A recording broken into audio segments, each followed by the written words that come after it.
Perkenalkan, nama saya Ahmad Yunus dengan NIM 2007-11-3990. Pada kesempatan ini, saya akan membahas tentang sistem proteksi pada gardu induk. Adapun komponen pertama dalam sistem proteksi ini adalah lightning arrestor. Lightning arrestor adalah alat proteksi bagi peralatan listrik terhadap tegangan lebih yang disebabkan oleh petir. Adapun komponen dari lightning arrestor adalah yang pertama elektroda. Elektroda ini adalah terminal dari arrestor yang dihubungkan atas dan elektroda bawah dihubungkan dengan tanah. Yang kedua ada sela percikan. Apabila terjadi tegangan lebih oleh sambaran petir atau surya hubung pada arrestor yang terpasang, maka pada sela percikan tersebut akan terjadi loncatan busur api. Pada dasarnya,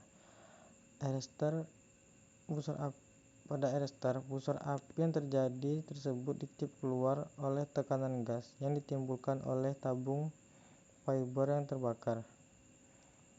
Yang ketiga itu tahanan katup atau pump resistor. Tahanan yang digunakan dalam arrestor ini adalah suatu jenis material atau sifat yang tahanannya dapat berubah bila mendapatkan perubahan. Yang kedua ada pemisah atau PMS.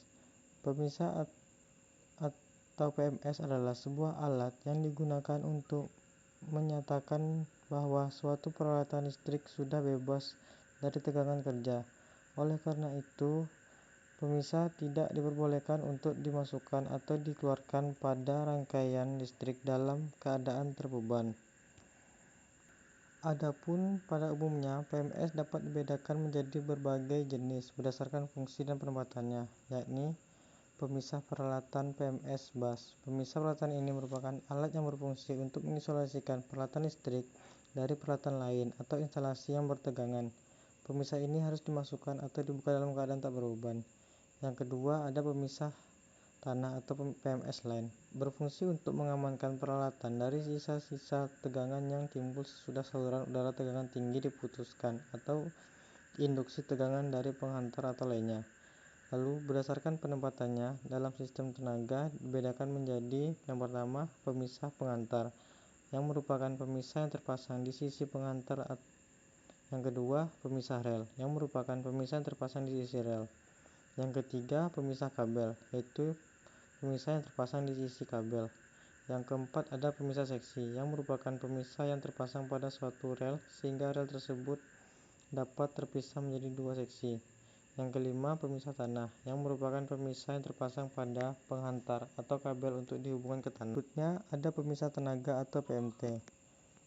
Pemutus tenaga adalah peralatan sistem tenaga yang berfungsi untuk memutuskan hubungan antara sisi sumber tenaga listrik dan sisi beban yang dapat bekerja secara otomatis ketika terjadi gangguan atau secara manual ketika dilakukan perawatan atau perbaikan.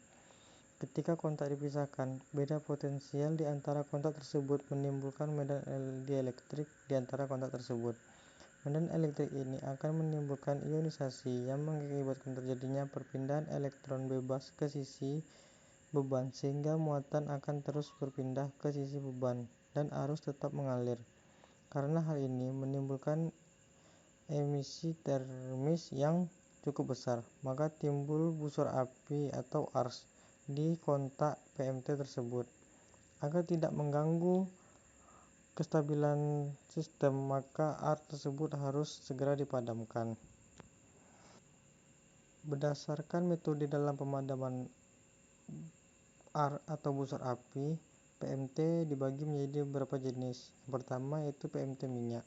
Pada PMT jenis ini, ketika kontak terbuka, arc akan terjadi dengan media berupa minyak sehingga minyak menguap dan menimbulkan gelombang gas yang menyelubungi busur api di antara kontak. Gelombang ini membuat minyak terdekomposisi sehingga menimbulkan gas hidrogen yang menghambat busur api. Lalu ada PMT udara. Jenis ini menggunakan metode yang paling sederhana, yaitu memperpanjang lintasan arc. Karena efek pemanjangan lintasan ini diharapkan arc dapat segera dipadamkan. Yang kedua ada PMT SF8, SF6. Saat kontak terbuka dan busur api muncul, gas SF86 bertekanan tinggi ditiupkan di antara kontak untuk menyingkirkan partikel bermuatan dari sela antara kedua kontak. sehingga membuat busur api cepat padam. Selanjutnya ada relay proteksi. Relay proteksi yaitu alat yang bekerja secara otomatis untuk mengamankan suatu peralatan listrik saat terjadi gangguan, atau menghindari atau mengurangi terjadinya kerusakan peralatan akibat gangguan di daerah tersebut. Kesemua manfaat tersebut akan memberikan pelayanan penyaluran tenaga listrik dengan mutu dan keandalan yang tinggi. Adapun macam-macam relay proteksi yang digunakan, yang pertama itu proteksi pada trafo.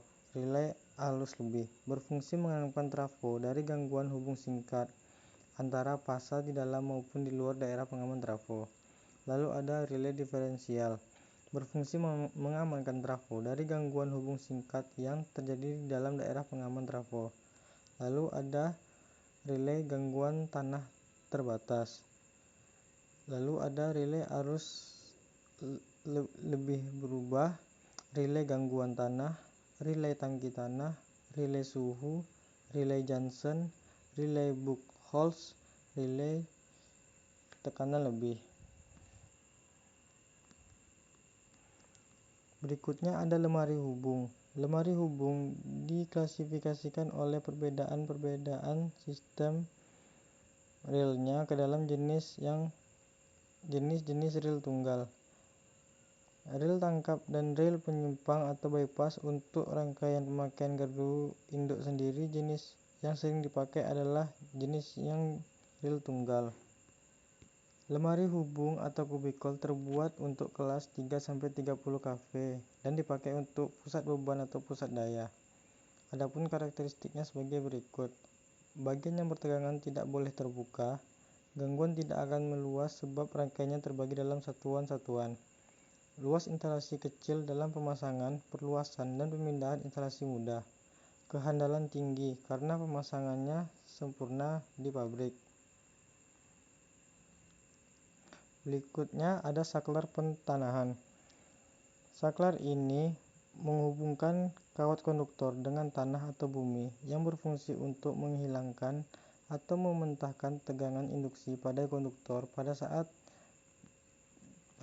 dilakukan pengamanan dari sistem proteksi pengamanan. Selanjutnya ada kompensator. Kompensator atau dalam sistem penyaluran tenaga listrik disebut pula alat pengubah fasa yang dipakai untuk mengatur jatuh tegangan pada saluran transmisi atau transformator dengan mengatur daya reaktif, atau dapat pula dipakai untuk menurunkan rugi daya dengan memperbaiki faktor daya.